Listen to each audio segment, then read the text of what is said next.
Olá, eu sou o Antônio e este é o canal Point and Code.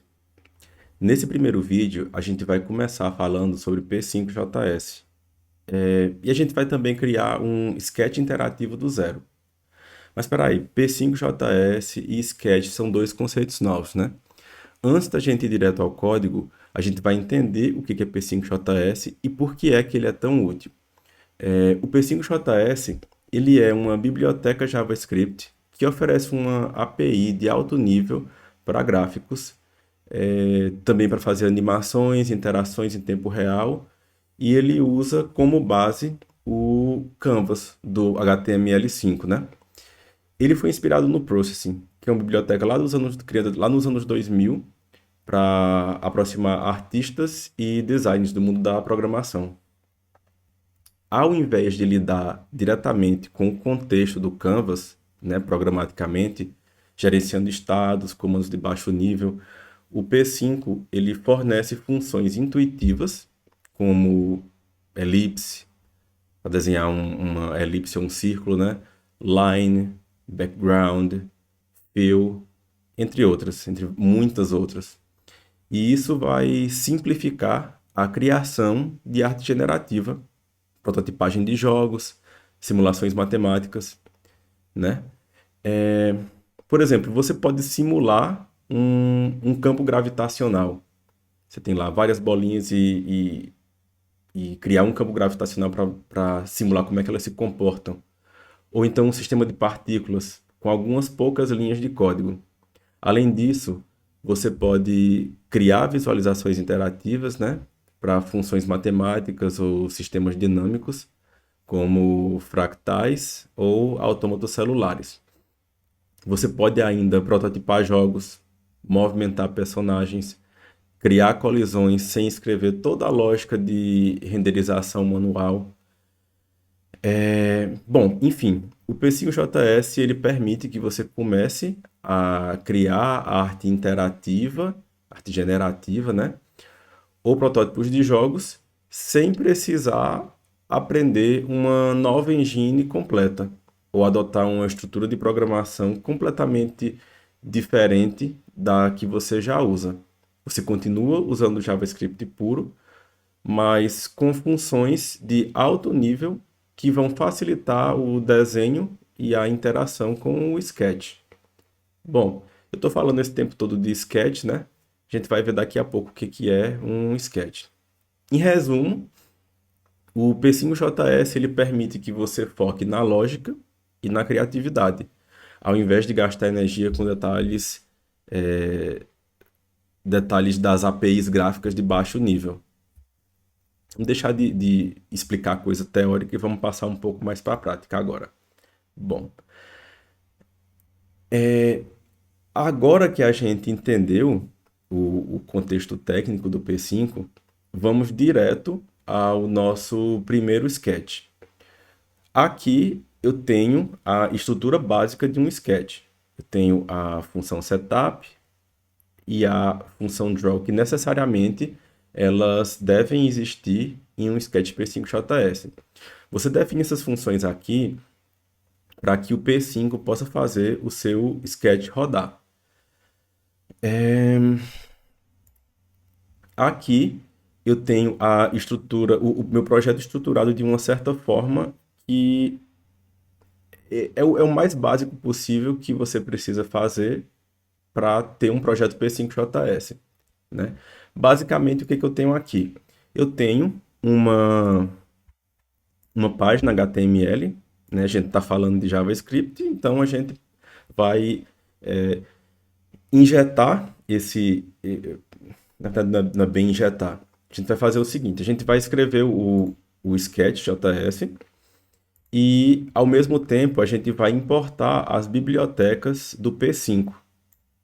Isso é feito aqui nessas linhas, né? A gente está importando aqui a biblioteca do P5 e a biblioteca do P5 para usar sons, que é uma coisa que eu não vou usar agora. Esse projeto aqui, esse arquivo aqui, ele foi gerado automaticamente por uma extensão que eu vou deixar na descrição do vídeo para você baixar no seu VS Code.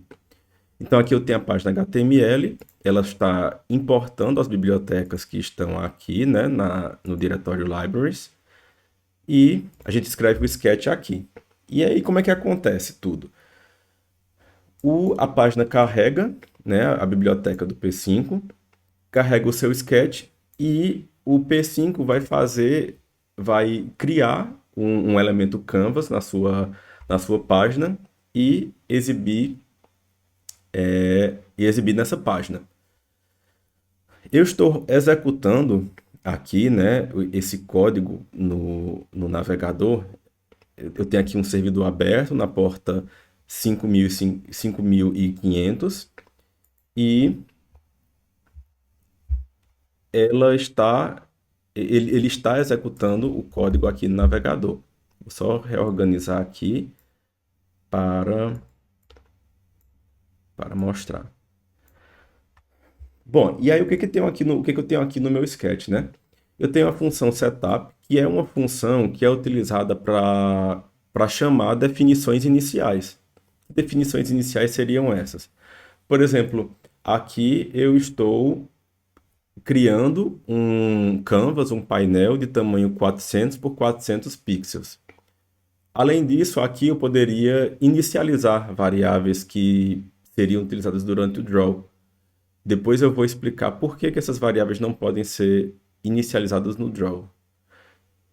E o draw vai ser a função que eu vou definir que vai determinar qual é o código, o que que vai ser desenhado a cada frame. Então, o que está sendo feito aqui? Eu estou criando um painel de 400 por 400 pixels. Vocês podem ver aqui esse painel desenhado. Estou até mostrando aqui o que vai acontecer depois, né?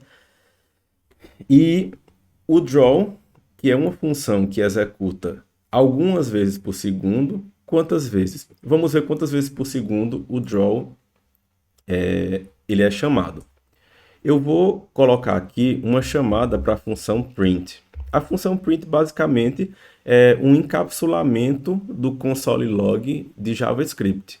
Então, em vez de usar console log, aqui no P5JS, quando você quer debugar alguma coisa, quer imprimir, por exemplo, o valor de uma variável, você usa o print. E dentro do print eu vou passar uma chamada para a função framerate. A função framerate, quando você passa um parâmetro para ela, né, fora do print, você define quantos quadros você quer que sejam desenhados por segundo no seu sketch. Nesse caso aqui, eu estou chamando a função framerate que vai retornar qual é a contagem de quadros por segundo, a famosa FPS atual. Vamos executar. Automaticamente aqui, meu sketch foi atualizado no navegador, né? E vocês conseguem ver aqui, ó, valores que vão de, sei lá, de 47 até 83 quadros por segundo. Isso daqui vai depender muito do seu processador, de quanto ele está sobrecarregado no momento. Então, esse frame rate aqui, mesmo que eu chegue e defina um frame rate de 30, de 60 FPS, não significa que o P5 ele vai conseguir desenhar essa quantidade de quadros por segundo. Bom, mas isso daqui não é importante para o nosso sketch agora, foi só uma informação adicional. E aí o que que é feito aqui? Eu estou pintando toda a tela da cor 220. O que que é esse 220? Quando essa função background ela é chamada com apenas um parâmetro, esse parâmetro vai determinar uma tonalidade de uma escala de cinza, que vai de 0, sendo 0 mais escuro, preto, até 255, que é o mais claro ou branco. Então aqui eu vou ter um cinza mais próximo do branco, que é o que vocês conseguem ver aqui, né? Se eu colocasse 0, por exemplo, eu teria preto. Então tá aqui o painel preto. E depois eu tenho a chamada para a função elipse, que vai desenhar um círculo de diâmetro 30 na posição do mouse. Eu vou explicar depois melhor em outros vídeos mais adiante como é que funciona esse posicionamento de uma elipse ou de um quadrado, por exemplo. Mas aqui vamos focar no seguinte: eu estou fazendo com que a elipse ela acompanhe o ponteiro do mouse, né? E de onde é que está vindo essa posição do ponteiro do mouse? Está vindo justamente das variáveis mouse x e mouse y, que são variáveis internas do P5JS, que determinam qual é a posição do mouse na coordenada x, ou seja, na horizontal, e qual é a posição do mouse na coordenada y, na vertical. Esse 30, 30 aqui é porque eu estou desenhando uma elipse. Uma elipse onde eu não vou bem lembrar o nome do conceito matemático, né? Mas se eu não me engano, vamos chamar de raio, né? Onde o raio horizontal é 30 e o raio vertical é 30, acaba sendo um círculo, né? Existe a função para desenhar o círculo, função circle, mas aqui eu usei elipse. Então, elipse no mouse X, mouse Y, diâmetro horizontal 30 é o horizontal, a largura 30 e a altura também 30, vai me dar um círculo. E aí esse círculo está aqui. Digamos que por acaso eu mudasse esse outro 30 aqui, né, que é a altura, para 50. Aí sim eu teria uma elipse, né? Uma forma oval. Bom, então é isso. A gente viu para que serve o P5JS, como é que o P5JS vai determinar o funcionamento de uma animação, digamos assim, uma animação interativa. E vimos também algumas funções do P5JS, né? Faltou eu explicar também a questão da ordenação aqui dessa chamada de funções. Por que o background é chamado aqui e por que o ellipse é chamado aqui?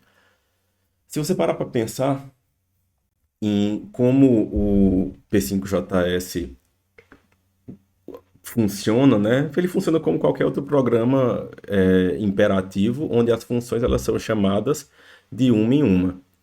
E aí, como o background ele é chamado antes da elipse, o plano de fundo vai ser pintado, né, daquela cor determinada lá primeiro, e depois a elipse vai ser desenhada por cima.